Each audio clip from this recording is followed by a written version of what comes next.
Bismillahirrahmanirrahim. Assalamualaikum warahmatullahi wabarakatuh. Waalaikumsalam warahmatullahi wabarakatuh.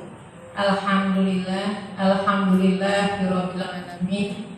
Wassalatu wassalamu ala asrofil anbiya wal mursalin wa ala alihi washabihi ajma'in, amma ba'd.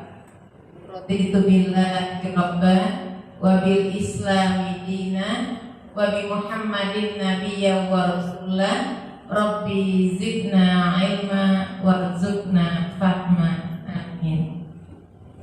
Alhamdulillah, puji syukur kehadirat Allah Subhanahu wa taala.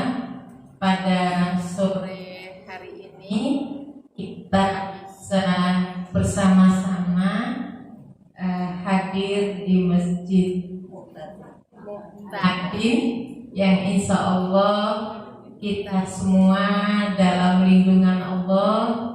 Semoga ibadah kebaikan kita hari ini dan selanjutnya diterima di sisi Allah. Amin ya rabbal alamin. Selawat dan salam kita kirimkan kepada Nabi besar kita, Nabi Muhammad sallallahu alaihi wasallam, yang telah meninggalkan dua pedoman hidup kepada kita, yaitu Al-Quran dan As-Sunnah. Insya Allah Bapak Ibu rahimakumullah, kalau kita istiqomah terus belajar dan mengamalkan apa-apa yang sudah menjadi pedoman kita yang ditinggalkan oleh Allah dan Rasul, akan menghantarkan kehidupan kita bahagia dunia dan akhirat. Bapak Ibu rahimakumullah, baterainya apa ya?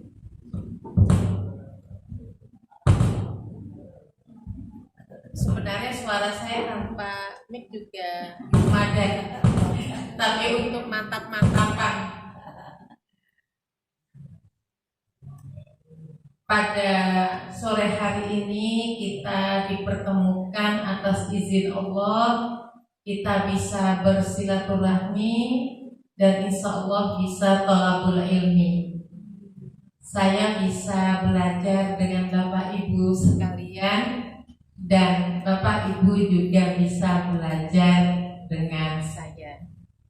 Karena yang namanya tausiah, pengajian, itu intinya saling belajar.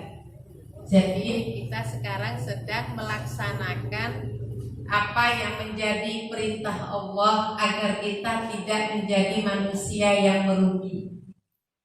Dalam surat Al-Asr Allah berfirman, a'udzubillahi minasyaitonirrajim, wal 'asri innal insana lafi khusrin illal ladzina amanu wa 'amilus sholihat wa tawassau bil haq wa tawassau bis sabr.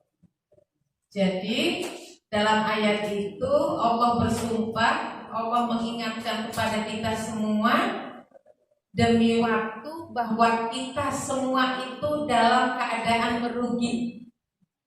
Kita semua dalam keadaan merugi. Illal ladzina amanu wa 'amilus sholihat. Ya, kecuali orang yang beriman dan beramal soleh.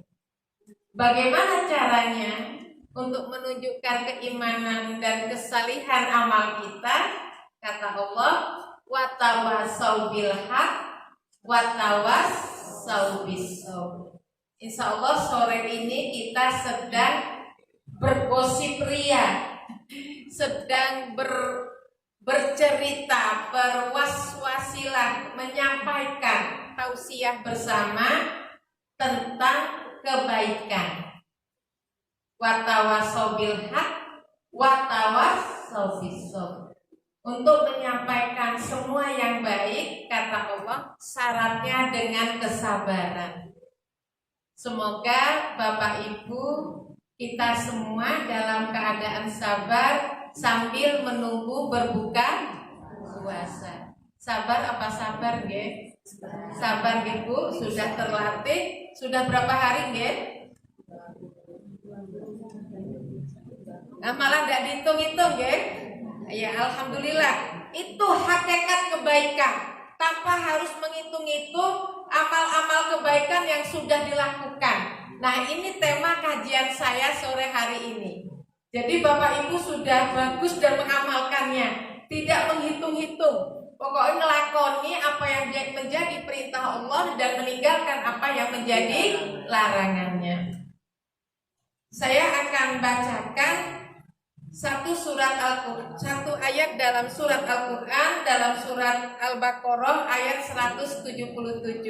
Insya Allah Bapak Ibu rahimakumullah sudah hafal, tinggal saya mengingatkan untuk bisa mengamalkan. A'udzubillahi minasyaitonirrajim. Laisal birra an tuwallu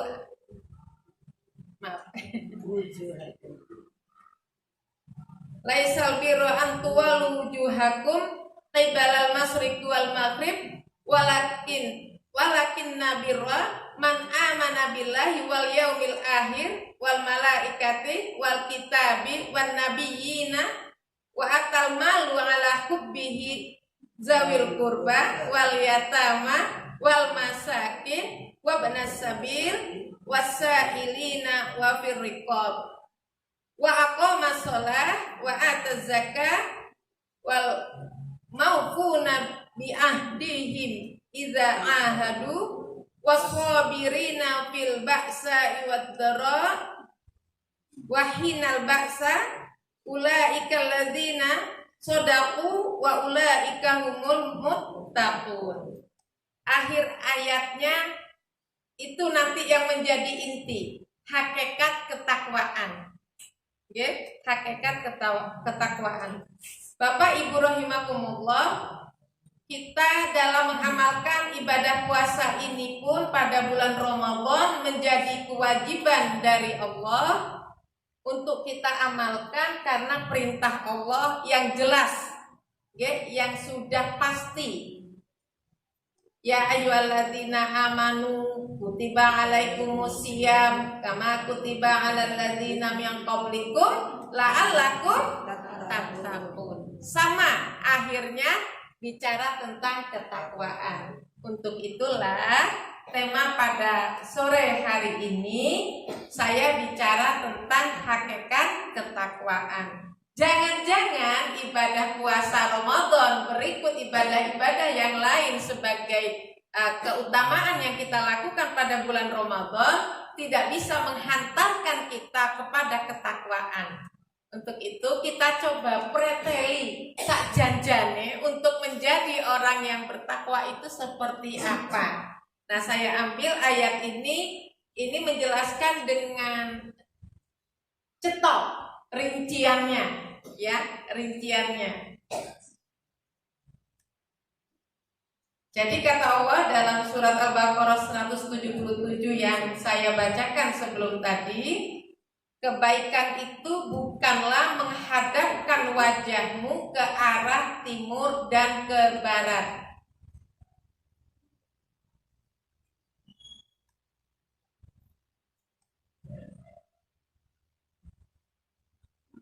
Tetapi kebaikan itu ialah beriman kepada Allah, hari akhir, malaikat, kitab-kitab dan nabi-nabi, dan memberikan harta yang dicintai kepada kerabat, anak yatim, orang-orang miskin, orang-orang yang dalam perjalanan, peminta-minta, dan untuk memerdekakan hamba sahaya yang melaksanakan sholat dan menunaikan zakat, orang-orang yang menepati janji apabila berjanji, dan orang-orang yang sabar dalam kemelaratan dan penderitaan dan pada masa peperangan. Mereka itulah orang-orang yang benar dan mereka itulah orang-orang yang bertakwa.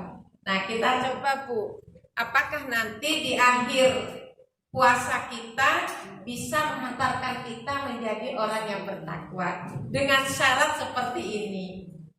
Kita sudah mengerjakan ajaran Islam yang bernama puasa.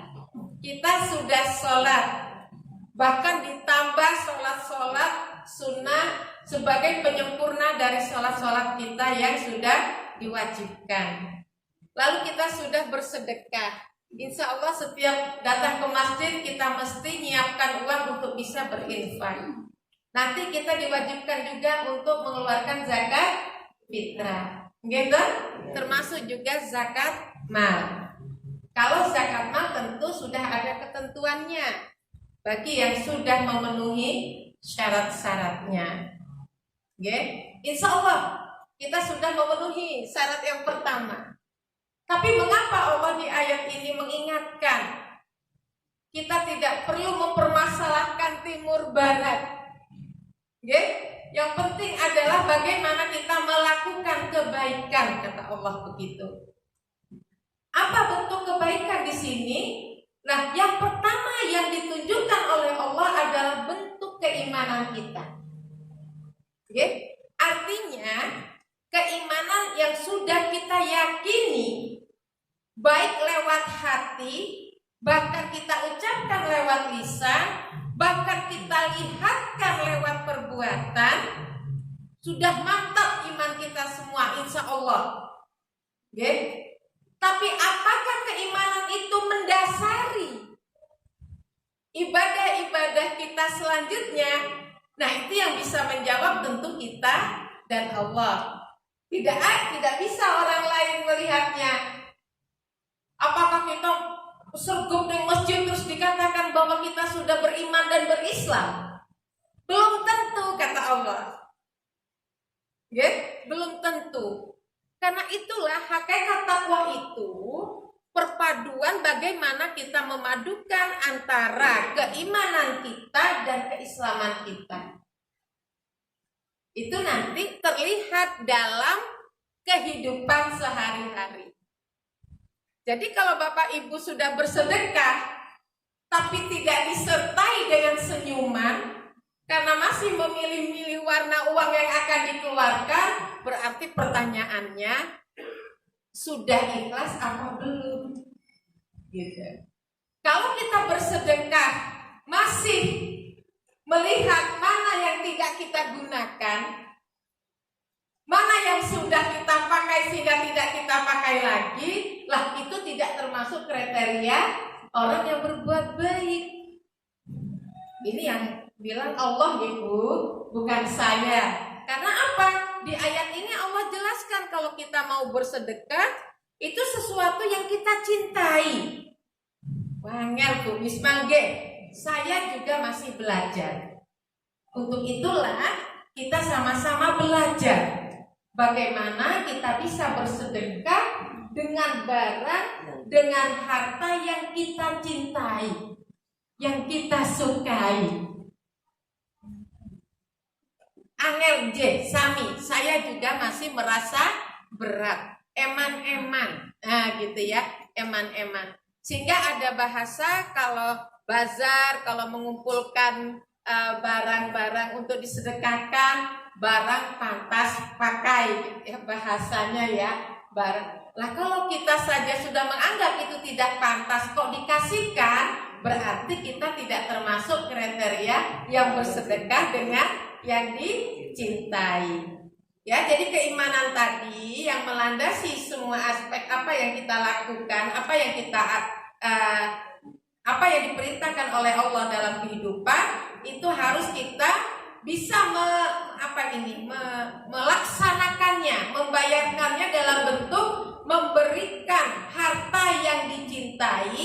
Nah, Ibu Bapak rahimakumullah, di sini pun ada urutannya Bapak Ibu rahimakumullah. Jadi harta itu kalau kita bersedekah, itu yang pertama adalah kepada kerabat terdekat dulu. Kepada kerabat terdekat. Walaupun kadangkala memberi saudara itu kadangkala tidak terlihat dan tidak ternilai. Cenderung malah di ece ya. Itu biasanya karena sudah terbiasa gitu. Nah, tapi ini kadang-kala kita terlupakan. Justru kita melihat orang-orang yang di luar kerabat kita yang kita berikan gitu. Nah, ini sudah jelas bahwa yang pertama kerabat yang terdekat, ya, zawil kurba, baru wal yatama, baru di situ anak yatim. Bapak Ibu rahimakumullah, termasuk anak yatim, fakir miskin, ini pun gitu ya. Ini pun jangan sampai kita melihat pemberian kita itu kepada siapa yang mau kita beri. Sugih ya. Kok peminta-minta ya, itu pakaiannya rapi ya, kok masih minta-minta di jalan ya, terus datang ke rumah-rumah, usah mikir, usah dipikirkan siapa itu yang datang untuk meminta-minta. Sekarang masalahnya apa yang kita punya itu kita beri. Jadi tidak usah pakai apa ini, pertimbangan kalau memang kita ada. Bahkan bila perlu dia datang ke rumah sudah meminta-minta, jangan sampai yang keluar kata-kata lainnya dulu Bu, Pak. Padahal uang 2000 kita masih ada sisa belanja lagi. Uang udah ada artinya Bu Misma, uang 2000 mungkin bagi kita tidak ada artinya. Lah kita memang adanya itu yang tidak apa-apa. Nah, apa yang saya lakukan agar saya tidak bisa menolak kalau ada peminta-minta yang datang? Pokoknya ada kotak di depan rumah itu, bukan di depan rumah, di ruang tamu yang saya siapkan, turangan blonjot saya masukkan ke sana. Sehingga tidak ada alasan bagi saya, baik dia pengamen, baik dia yang cacat maupun apa, kalau datang sudah ada kok di kotak itu. Bismillah, alhamdulillah sudah datang pemiliknya. Gak usah pakai embel-embel. Alhamdulillah sudah datang pemiliknya. Sudah gitu aja. Insya Allah kalau kita melakukan dengan keyakinan tadi, dengan penuh keimanan kita tadi, nanti akan berlipat ganda yang datang. Insya Allah. Dan saya yakin Bapak Ibu sudah mencobanya. Hanya kadang-kadang tidak terasa kalau itu merupakan balasan. Saya pernah Ibu, paginya saya mengeluarkan uang 100, kok sorenya saya dapat GoFood kiriman nggak tahu dari siapa. Dilalah itu kok masih ada notanya. Panganan itu masih kartu notanya. 200.000 rupiah harganya. Masya Allah. Lalu saya bilang dengan anak saya, tuh kan, padahal mama cuma mengeluarkan 100 aja, kalian masih komentar. Nih kita dapat 200. Kok Allah menyertakan notanya? Lah itu kan jadi pembelajaran. Padahal pengirimnya saya masih bingung siapa. Jangan di ini dulu nak sebelum, jangan dikurangi dulu sebelum jelas. Kan biasanya Gojek keliru alamat, nonton gitu. Tapi setelah ternyata konfirmasinya dari jam 4 sore. Umi, maaf, saya ada mengirim sesuatu buat Umi. Tapi jam 4 sore itu WA-nya nggak saya baca. Nah ini dia rahasia-rahasia yang kadang-kala datangnya belakangan. Nah inilah yang kadang-kadang perlu Ibu kita melihat hikmah ini secara langsung. Jangan dianggap bahwa ini pekerjaan yang rutin sehingga kita tidak melihat hikmahnya. Sama seperti kita sholat, apalagi sholat berjamaah. Katanya sholat inna sholatan tanha anil fahsya'i wal munkar. Sholat itu kata Allah bisa mencegah perbuatan keji dan munkar. Kok masih ada rasa dengki, rasa iri, rasa amarah? Berarti pertanyaannya sholat kita tadi apa ya manfaatnya? Jangan-jangan belum dilandasi dengan nilai-nilai keimanan. Bapak Ibu, kata kuncinya keimanan itu begitu kita meyakini Allah, berarti kita yakin Allah akan kita akan dimintai pertanggungjawaban nanti di akhirat. Bisa nanti dibaca dalam surat Al-Baqarah ayat 1 sampai 5. Itu sudah merupakan tahapan-tahapan keimanan kita yang wajib kita imani. Bapak Ibu rahimakumullah, orang yang dalam perjalanan musafir. Nah sekarang banyak ini banyak bulan Ramadan, di akhir Ramadan ini banyak yang, kalau untuk zakat fitrah saya sarankan langsung keambil saja, langsung ke, atau mungkin kalau ada kerabat tadi yang saya sampaikan lebih afdal kepada kerabat yang kita ketahui. Tapi kalau kita melihat bahwa di sekitar kita, kerabat kita sudah memadai, tidak termasuk kriteria fakir dan miskin, kita serahkan kepada amil zakat agar pendistribusiannya jelas, cetok, tidak kepada orang yang tidak mengenai sasaran. Bapak Ibu rahimakumullah, peminta-minta tadi sudah, dan orang yang memerdekakan hamba sahaya, banyak penafsiran kalau sekarang sudah tidak ada ya orang-orang dalam tawanan, artinya hamba sahaya gitu. Tapi banyak dipahami bahwa mereka-mereka yang Yun Sewu sampai mengorbankan pergi bekerja ke luar negeri dan mencari kehidupan di sana dan menelantarkan anak-anaknya yang ada di tanah air, itu juga bisa kita masukkan kriteria. Walaupun ibu bapaknya bekerja tetapi anaknya terlantar, itu juga bisa kita masukkan dalam orang-orang yang kita beri santunan. Bapak Ibu rahimakumullah.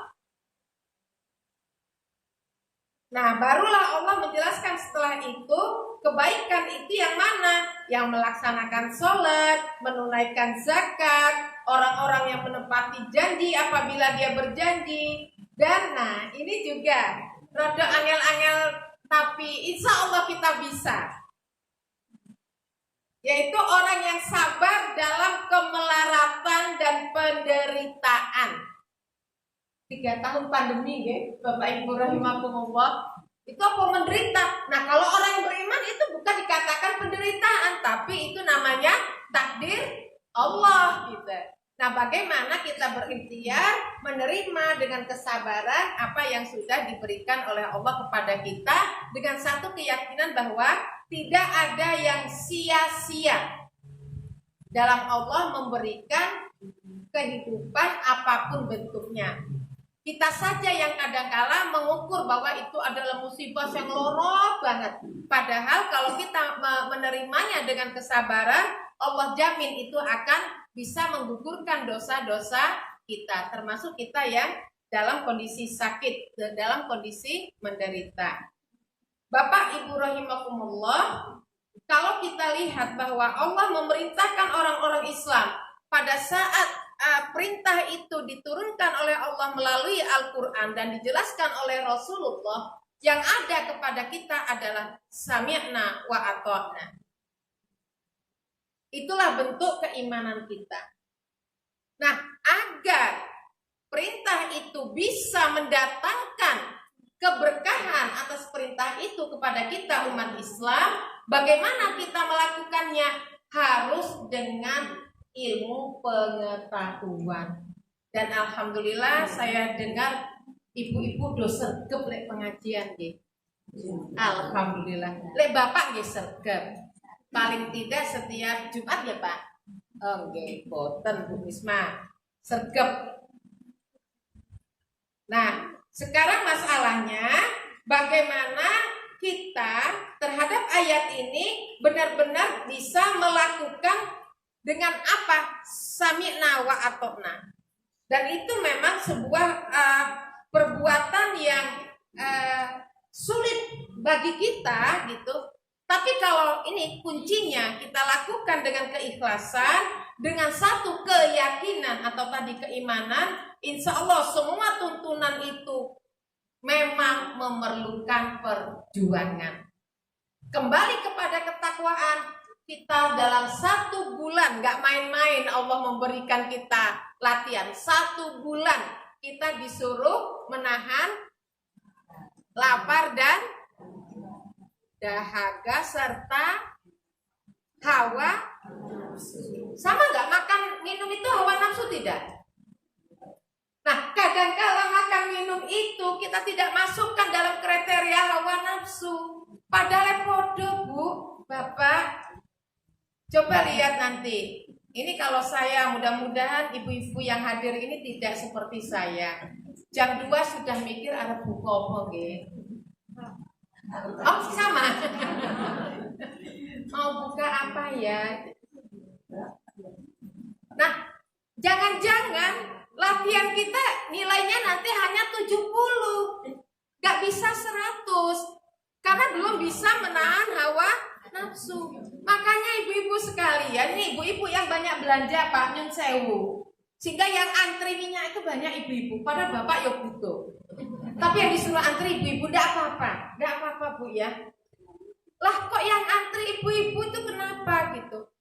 Lah kalaupun nggak goreng ya bisa, kata Ibu Mega, ya, bukan kata Ibu Wisma. Ya kurang mantep ya. Tapi Bu, logika pasar, ini saya menghadapnya ke ibu saja. Logika pasar, semakin banyak yang butuh, harga itu semakin tinggi. Nah, gitu. Jadi kalau kita geruyuk kebutuhan pada waktu yang sama, mesti. Saya kemarin belanja daging itu sama tukang depot dagingnya, karena sudah langganan diingatkan, Bu Misma nanti tanggal 22 harganya sudah naik. Apa nggak beli sekarang aja? Kalau kok wong butuhe saiki kok turune. Yo saiki wae, sing sesuk larang juga, kalau saya butuh saya beli. Lek larang aku ra butuh ya ra tak tuku. Apa kudu? Lek hari raya itu harus daging. Sing kudukan, sing mengkudukan iku sinten? Hawa nafsu. Gek ora wangun lek bodo-bodo kok tempe. Nah, wes biasa, namanya Idul Fitri. Masa iya tempe itu kan makanan yang udah biasa, sekarang makan yang luar biasa. Yang biasa dibacem, terus dilodeh kan jadi tidak biasa. Oh biasa juga Bu Misma. Ya wes tempe garing, Bapak Ibu rahimakumullah, sedikit saya sempurnakan apa yang menjadi penyebab dari surat Al-Baqarah ayat 177 tadi turun. Ceritanya memang ada perebutan pada saat Allah memerintahkan kita umat Islam arah kiblatnya ke Baitullah yang tadinya ke Baitul Maqdis gitu. Itu semuanya jadi ribut, mengapa gitu, kok harus berpindah. Tapi Allah ini menunjukkan bagaimana Allah ingin melihat ketaatan kita dalam menerima perintah Allah. Kalau itu sudah merupakan perintah, ya sudah, nggak usah ribut kata Allah. Karena nilai-nilai kebajikan itu bukan masalah kiblat arah timur dan barat, tapi masalahnya adalah, nyun sewu saya pakai bahasa kampus, bagaimana kita mengamalkan apa yang diperintahkan oleh Allah itu sebagai bentuk nilai-nilai keimanan kita. Sebagai bentuk nilai-nilai keimanan. Karena iman kepada hari akhirat gak ketok, kan belum terjadi. Bagaimana gambarannya? Kok kita disuruh beriman kepada hari akhir? Kalau waktu di SD mungkin kita masih dimeden-medeni, masih ditakut-takuti kalau tidak sholat masuk neraka. Lek saiki wis mikir, neraka urip cetha wae. Moga-moga malam ini dapat Lailatul Qadar sehingga bisa diperpanjang kehidupan dan kebaikan 1000 tahun ke depan. Pahala dosa tidak menjadi otoritas kita untuk mengkalkulasinya. Itulah diingatkan oleh Allah, yang penting bagi kita adalah bagaimana kita mengamalkan kebaikan-kebaikan setiap saat dan ada progresnya, ada tambahan, ada terlihat. Ya, dan itu dirasakan juga bukan hanya kepada diri kita, tapi juga dirasakan oleh keluarga kita dan orang-orang sekitar kita. Kata Allah dalam surat Ali Imran ayat 110, A'udzubillahi minasyaitonirrajim, wa takum minkum ummatu yad'una ilal khair ya'muruna bil ma'ruf wa yanhauna. Salah, itu 104. Yang 110, kuntum khairu ummatun ukhrijat linnas ta'muruna bil ma'ruf wa yanhauna 'anil munkar wa tu'minu billahi wa ulaika humul muflihun. Kata Allah, kuntum khairu ummah, kita ini semuanya sudah umat yang terbaik, insya Allah yang hadir ini sudah tergolong umat Allah yang terbaik. Tapi pertanyaannya, sudahkah kita bisa membuat orang lain melakukan kebaikan? Nah itu yang diingatkan oleh Allah. Jadi kebaikan itu ojo dipek dewe, dibagi-bagi sehingga orang lain juga bisa baik seperti kita yang sudah melakukan kebaikan. Caranya bagaimana? Ta'muruna bil ma'ruf wa yanhauna 'anil munkar. Senantiasa perbuatan kita, amal kita, lidah kita, penglihatan kita bernilai dakwah. Ya, karena akhlak yang baik yang selama ini kita lakukan sehingga bernilai dakwah. Bapak Ibu rahimakumullah, penegasan bahwa kebaikan yang sebenarnya adalah iman yang disertai dengan perbuatan-perbuatan baik yang menjadi ciri orang yang dapat dikategorikan sebagai orang baik. Saya ulangi, tidak apa-apa airnya berjalan tapi telinganya tetap dua, gitu. Mulutnya hanya satu, berarti telinga jangan dikalahkan dengan mulut, Oke. Tangannya berjalan boleh, tetapi tetap telinganya dua, Ya, alhamdulillah. Jadi saya ulangi, penegasan Allah bahwa kebaikan itu sebenarnya adalah iman yang disertai dengan perbuatan-perbuatan yang baik. Jadi keimanan kita itu harus ditunjukkan dengan perbuatan yang baik. Apa saja? Tadi sudah diuraikan, ya. Apa saja perbuatan-perbuatan yang baik itu. Dan menjadi ciri orang yang dapat dikategorikan sebagai orang yang baik dengan kedudukan adalah iman sebagai dasar pondasi yang kokoh dalam kita melakukan kebaikan.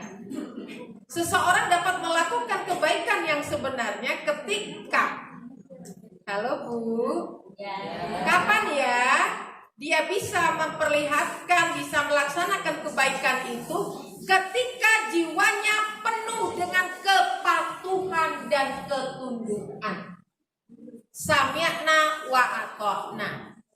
Apa yang kita lakukan inilah yang dikatakan dengan keikhlasan. Jadi kebaikan itu tidak mungkin bisa bernilai tanpa dilandasi dengan keikhlasan.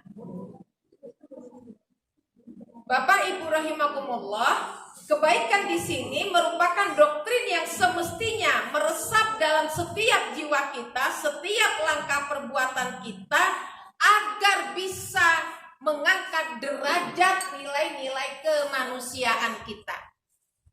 Karena apa? Allah sudah menjelaskan bahwa manusia itu diciptakan sebagai khalifah dari makhluk-makhluk yang lain. Jangan sampai kita sampai sama perilakunya dengan makhluk yang sama-sama yang punya hawa nafsu tapi tidak punya akal. Apa ya makhluk Allah yang punya hawa nafsu tapi tidak punya akal?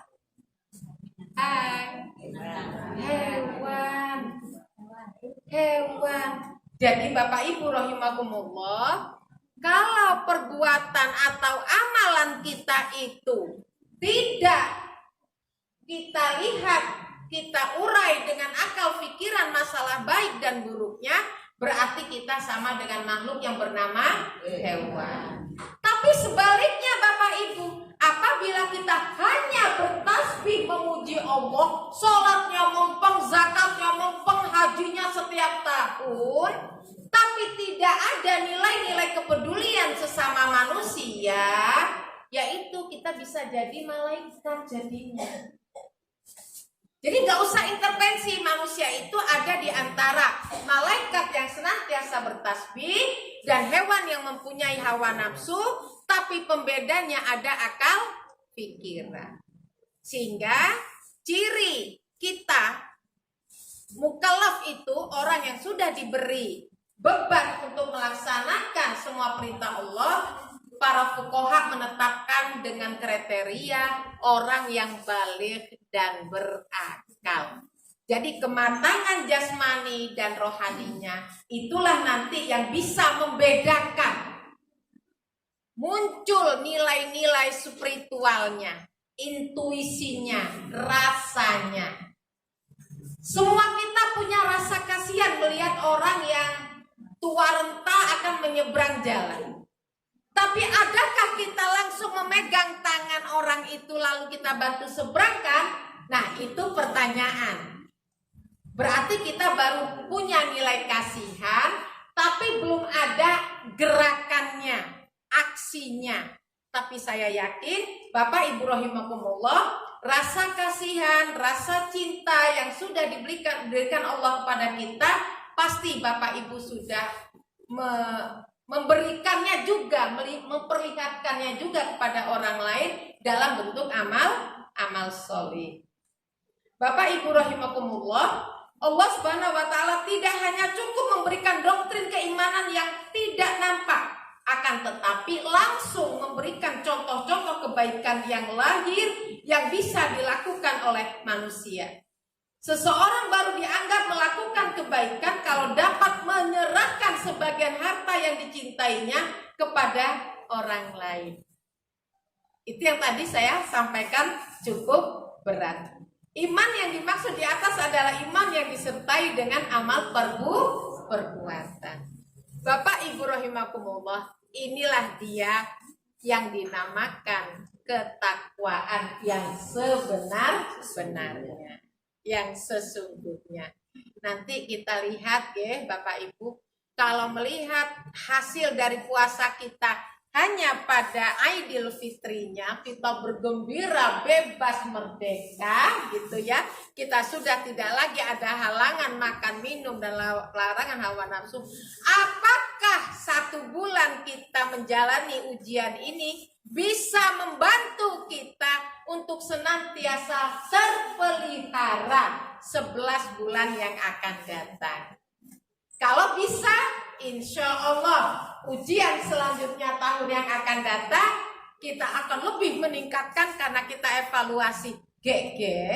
Kok saya belum bisa sebaik yang diperintahkan oleh Allah ya? Jangan-jangan ujian saya belum lulus 100%. Apanya ya yang bolong-bolong? Coba ditanya. Dikurangi bokositik, Bapak Ibu bisa kok gitu ya. Bokositik dikurangi, yang tadinya sama tonggo nggak pernah bertegur sapa. Itu Bu Bisma kan karena pandemi Bu, jadi tidak boleh bertegur sapa, tidak boleh salam. Pandemi kok digantikan alasan. Toh dengan tersenyum salam, walaupun senyum pakai masker, rakyat Bu Bisma, tidak apa-apa. Kalau senyum mesti ketarik, senyum yang serius mesti ketarik di sini. Ketok sama yang diberi salam. Kita ucapkan Assalamualaikum warahmatullahi wabarakatuh. Itulah nilai-nilai dari ibadah yang selama ini kita lakukan. Tidak sulit, nggih? Ini ibu-ibu yang saya tanya. Kalau bapak nanti saya tanya, saya sudah melaksanakan gitu. Kalau ibu-ibu sudah, insya Allah, nggih. Mudah-mudahan ujian kita selama ini dicoba oleh Allah. Ini bukan cobaan kalau menurut saya, tapi latihan. Nggih. Kita dilatih bagaimana memproses hawa nafsu kita, memanage hawa nafsu kita agar kita bisa menjadi orang yang bertakwa. Takwa itu tidak ada definisinya kecuali kita bisa menunjukkan lewat amal soleh.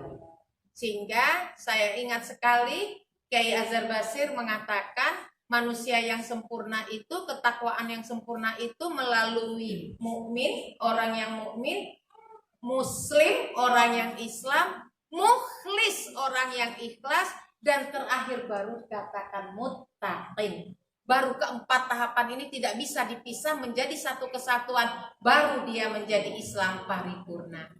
Mudah-mudahan Bapak Ibu rahimakumullah kita bisa menyempurnakan ibadah puasa kita pada sampai akhir dan kita mendapat pahala kebaikan berlipat ganda dan insya Allah akan bisa menjaga kebaikan-kebaikan sampai akhir hayat kita. Amin ya robbal alamin.